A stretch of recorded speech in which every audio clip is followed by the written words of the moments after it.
जय हिंद। आप सभी के लिए पटना हाई कोर्ट में जो नई वैकेंसी हैं वो आउट हो चुकी हैं। अगर आपका सपना है हाई कोर्ट में भर्ती होने का और वो भी एक अच्छे खासे पावरफुल पोस्ट के ऊपर, तो यहाँ पर अब आपका इंतज़ार ख़त्म हो चुका है। अब आपके लिए पटना हाई कोर्ट में जो नई वैकेंसी हैं ट्रांसलेटर के लिए वो आउट हो चुकी हैं। ग्रुप बी की पोस्ट है, अच्छे लेवल की रिस्पेक्टफुल पोस्ट है। बस इस पोस्ट को पाने के लिए आपको अच्छी खासी मेहनत भी करनी होगी। यहाँ पर अगर हम बात करें कि इस वैकेंसी के लिए फॉर्म वगैरह कैसे और कब से आपको अप्लाई करने हैं, तो फॉर्म आपके ऑनलाइन आपको अप्लाई करने हैं जो कि स्टार्ट हो चुके हैं 31 मई 2024 से। फॉर्म को फिल करने की जो लास्ट डेट है 30 जून 2024 है। और अगर कोई बंदा मान लीजिए लास्ट डेट को फीस पे नहीं कर पाता है, तो यहाँ पर आपकी 2 जुलाई 2024 फॉर्म की जो फीस है उसको पे करने की लास्ट डेट है।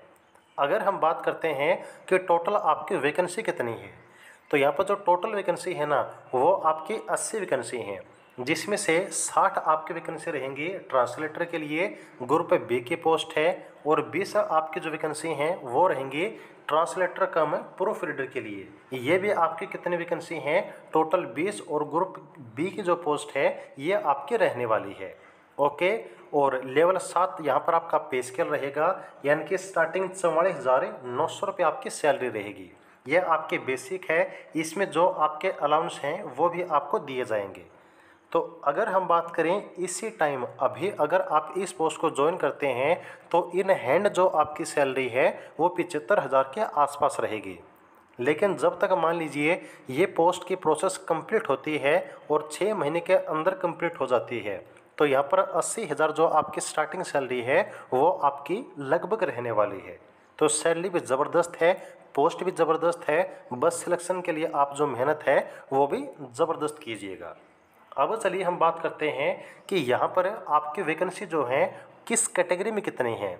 तो जो वैकेंसी है ना, एक तो आपकी पोस्ट है ट्रांसलेटर की 60 है, ट्रांसलेटर कम प्रूफ रीडर की 20 इसके अनुसार बांटी गई हैं। दूसरी मेल और फीमेल के अनुसार बांटी गई हैं। और फिर आपकी कैटेगरी कौन सी है, UR, EWS, SC, ST, EBC और बीसी, इसके अनुसार बांटी गई हैं। तो यहाँ पर जो वैकेंसी हैं वो आप पोस्ट वाइज अपनी जो कैटेगरी है उसके अनुसार देख सकते हैं। अब यदि हम बात करें कि इस वैकेंसी के लिए कौन सा बंदा फॉर्म अप्लाई कर सकता है, तो ऑल इंडिया से, चाहे आप किसी भी स्टेट से किसी भी कैटेगरी से बिलोंग करते हैं, बिल्कुल जो है इस फॉर्म को आप फिल कर सकते हैं। यहाँ पर सभी स्टेट के बच्चे एलिजिबल हैं इस भर्ती को देखने के लिए। यदि हम बात करें आपके एज लिमिट के बारे में, तो देखिए जो आपकी एज लिमिट है यूआर और ईडब्ल्यूएस के लिए जो मेल कैंडिडेट हैं वो आपकी 37 साल रहेगी। एज काउंट किस डेट से होगी, तो ये जो एज है 1 जनवरी 2024 के अनुसार आपकी काउंट होगी। यूआर और ईडब्ल्यूएस में जो फीमेल कैंडिडेट हैं उनकी एज 18 से लेकर 40 साल तक रखी गई है। वहीं यहाँ पर आपकी जो मेल और फीमेल की बीसी और ईबीसी कैंडिडेट की लिस्ट है उसमें एज लिमिट आपकी 40 साल रहेगी। एससी एसटी के लिए यहाँ पर 42 साल रहेगी। और जो यहाँ पर आपके डिसेबल्ड पर्सन हैं उनके लिए एज लिमिट आपके 47 साल रहेगी। तो यहाँ पर ये जो आपकी एज है देखिएगा, वो आपके सेंट्रल गवर्नमेंट की जो एज में छूट मिलती है या फिर बिहार के जो स्टेट में छूट मिलती है उसके अनुसार कैटेगरी को प्रोवाइड की गई है। इसके बाद यदि हम बात करें एजुकेशन क्वालिफिकेशन के बारे में, तो सबसे पहले देखिए जो आपकी क्वालिफिकेशन है ना वो 1 जनवरी 2024 तक कंप्लीट होनी चाहिए। यानी कि जब आप फॉर्म फिल करते हैं तो ऐसा नहीं है कि उस टाइम क्वालिफिकेशन कंप्लीट है, नहीं, 1 जनवरी 2024 से पहले आपकी क्वालिफिकेशन कंप्लीट होना कंपलसरी है। क्वालिफिकेशन क्या है, तो सबसे पहले आपके पास ग्रेजुएशन की डिग्री होनी चाहिए और उस ग्रेजुएशन में जो इंग्लिश आपका सब्जेक्ट है ना वो भी होना कंपलसरी है। हिंदी का जो नॉलेज है वो आपको होनी चाहिए और कम से कम 6 महीने का जो कंप्यूटर का कोर्स है वो भी आपने किया हुआ होना चाहिए। अगर आपके पास लॉ की डिग्री है या फिर आपको उर्दू या फिर मैथिली या फिर संथाली इन लैंग्वेज की नॉलेज है और लॉ की डिग्री है तो आपको प्रीफरेंस दी जाएगी। प्रीफरेंस का मतलब ये है कि मान लीजिए जो फाइनल आपकी लिस्ट लगती है उसमें 2 बच्चों के मार्क्स से इक्वल हैं, तो वहाँ पर सबसे पहले जो प्रेफरेंस है वो उस बच्चे को मिलेगी जिसके पास लॉ की डिग्री है या फिर उर्दू, मैथिली या फिर संथाली इन लैंग्वेज की नॉलेज है। इसका जो टेस्ट है वो भी होगा और टेस्ट के आधार पर ही जो मार्क्स हैं वो आपके प्रेफरेंस को डिसाइड करेंगे आपके फाइनल लिस्ट में। चलिएगा हम बात करते हैं सिलेक्शन प्रोसेस के बारे में। तो सबसे पहले आपका रिटन एग्ज़ाम होगा। रिटन एग्ज़ाम के बाद आपका टाइपिंग टेस्ट होगा। टाइपिंग टेस्ट के बाद आपका इंटरव्यू होगा और इन 3 स्टेप के जो यहाँ पर आपके मार्क्स होंगे उसके आधार पर ही आपका जो फाइनल सिलेक्शन है वो होने वाला है। अब एक बात और याद रखिएगा कि आपको कट ऑफ तो बाद में क्लियर करनी है, सबसे पहले जो आपका क्राइटेरिया है मिनिमम वो आपको क्लियर करना है। क्राइटेरिया क्या है? 40% कम से कम रिटन एग्जाम में होने चाहिए, 40% कम से कम कंप्यूटर प्रोफिशिएंसी टेस्ट सीपीटी में और 30% मार्क्स कम से कम आपके इंटरव्यू में होने चाहिए। जो एप्लीकेशन फ़ीस रहेगी वो यहाँ पर आप देख सकते हैं। यूआर, बीसी, ईबीसी, ईडब्ल्यूएस के लिए 1100 रुपये, एससी, एसटी और ओज कैंडिडेट के लिए 550 रुपये रखी गई है। अब हम बात करते हैं कि आपके सिलेक्शन प्रोसेस में क्या कुछ चीज़ें रहने वाली हैं।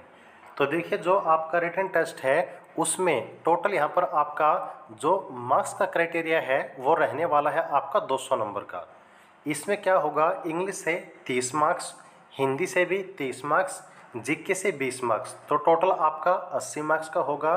देन आपका यहाँ पर जो 15 मिनट का गैप है आपसे ओवन शीट ली जाएंगी और जो क्वेश्चन पेपर है वो आपको बांट दिए जाएंगे, जिसमें आपका ट्रांसलेशन होगा 60 नंबर का हिंदी से इंग्लिश का और 60 नंबर का इंग्लिश से हिंदी का। तो यहाँ पर इसके लिए आपको 2 घंटे का टाइम दिया जाएगा और यहाँ पर जो पहला आपका एग्ज़ाम है उसके लिए 45 मिनट का जो टाइम है वो आपको दिया जाएगा। इसके बाद जो आपका सेकंड टेस्ट है वो है आपका कंप्यूटर प्रोफिशिएंसी टेस्ट। इसमें यहाँ पर सबसे पहले 5 नंबर की जो आपकी टाइपिंग स्पीड है वो जांची जाएगी। फिर आपका word processing test MS Word के ऊपर 10 नंबर का। देन आपका जो स्प्रेडशीट का टेस्ट है एमएस एक्सेल पे वो 10 नंबर का। और फिर आपके जो इंटरनेट प्रोफिशिएंसी है 5 नंबर की वो आपकी टेस्ट की जाएगी। ये आपका टोटल होगा 30 नंबर का। और फिर यहाँ पर आपका इंटरव्यू होगा। इंटरव्यू में एक बात देखिएगा कि आपका 25 नंबर का होगा। इस 25 नंबर में से 20 नंबर तो आपके इंटरव्यू के होंगे और आपका जो 5 नंबर का एक टेस्ट है ना लैंग्वेज का, वो आपका अलग से रहेगा। ओके, तो यहाँ पर जिन बच्चों को इस लैंग्वेज की नॉलेज है उनको अलग से फ़ायदा रहेगा। ये आपकी उर्दू, मैथिली और संथाली लैंग्वेज हैं जिसके टोटल 5 मार्क्स रहेंगे। तो इन सभी के आधार पर ही जो आपका फाइनल सिलेक्शन है वो तय किया जाएगा। तो ये थी कंप्लीट जानकारी। उम्मीद है कि आपको अच्छी लगी होगी। अगर कोई डाउट है तो आप लोग कमेंट सेक्शन में पूछ सकते हैं। आगे की जानकारी के लिए जुड़े रहिएगा, चैनल को सब्सक्राइब कर लीजिएगा। जय हिंद।